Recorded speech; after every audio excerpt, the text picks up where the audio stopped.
Scorched Earth. Not just a Soviet war tactic, it was also a video game released in 1991 for DOS. What's DOS? Oh, you.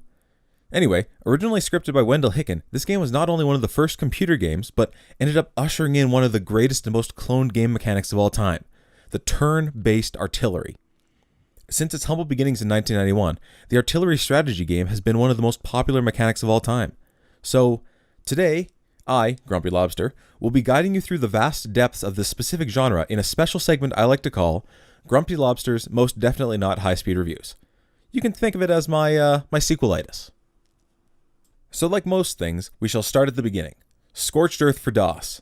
Ah, the 90s. Tamagotchis, Fresh Prince, Neon Plaid. Okay. To be 100% honest, I hardly remember the 90s. I spent my childhood watching Canadian public access and burning things. But one of the few things I do remember is this old computer in my grandparents' basement. Every time I went over, I'd pester my grandfather until he would go fire up the old Pentium so I could play Scorched Earth. For years, I don't remember even winning a single game, but I was young and dumb and didn't realize what I was playing until like 15 years later. So, the big question, is it still good? Well, let's find out. Okay, let's see here. DOS box, good, okay.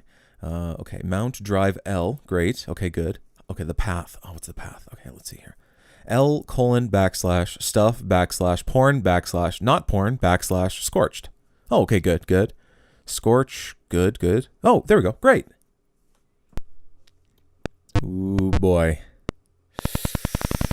Yeah, so obviously it hasn't aged well, but that's okay, right? I mean, it's still playable, it's just, well, fucking old. I mean, man, it was made before I was born, so what's the deal, right? Okay, other than the shaky sounds, graphics, GUI, and visual effects, the game is still true to form. You adjust your turret angle and power of the shot and try to hit the other tank. It's not rocket surgery. I'm dodging the issue if it's good or not? No, definitely not. Also, Scorched Earth incorporated a feature that would remain untouched for almost 10 years. Destructible scenery. Well, okay, sort of. Your rounds make craters and then the landmass shifts to fill in the gaps. It's not as fun as it used to be. I mean, it's a Pioneer, and like most Pioneers, it's not pretty, but everything's just touchy. The game structure is disconnected and bland. It's just not that fun anymore, okay? I said it. But it's also free now, so I really can't complain too much. It still looks better than 90% of the indie cookie-cutter bullshit pouring onto Steam Greenlight. 99% if you take into account iOS games, but as a member of the PC Gaming Master Race, I generally don't. Flash forward 10 years. 2001 saw the introduction of a radically different and stupendously fun artillery game known as Scorched 3D. Heavily based on Scorched Earth, Scorched 3D includes a ton of new gameplay options, a bunch of new weapons, and oh, right, another fucking axis. Wait, what? Axis power. What are you talking about? I mean, literal Y-axis. The game renders on a 3D plane with a number of targets or players, and you just blow them up.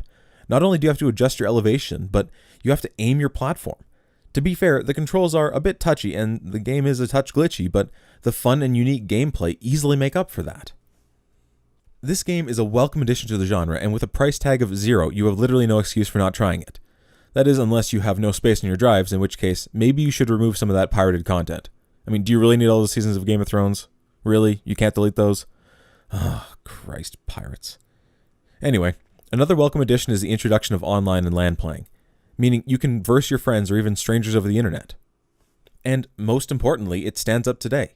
Graphics are nice and detailed, FX are well put together, and the destruction physics are well executed.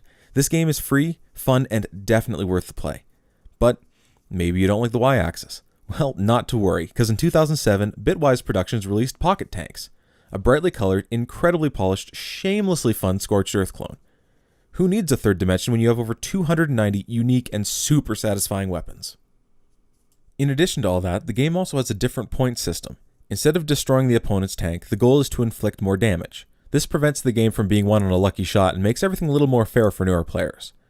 Now, this game isn't free. Oh wait, well, it kind of is. But seriously, if you want the 290 weapons, that costs money. Anyway, Pocket Tanks is beyond functional, super stable, and an absolute pleasure to play. It is just one of those games that you can keep coming back to time and time again. Game for game, nothing really compares to the turn-based artillery. The simplicity makes it fun, but the challenge keeps you playing. It doesn't matter if you're versing bots or playing online.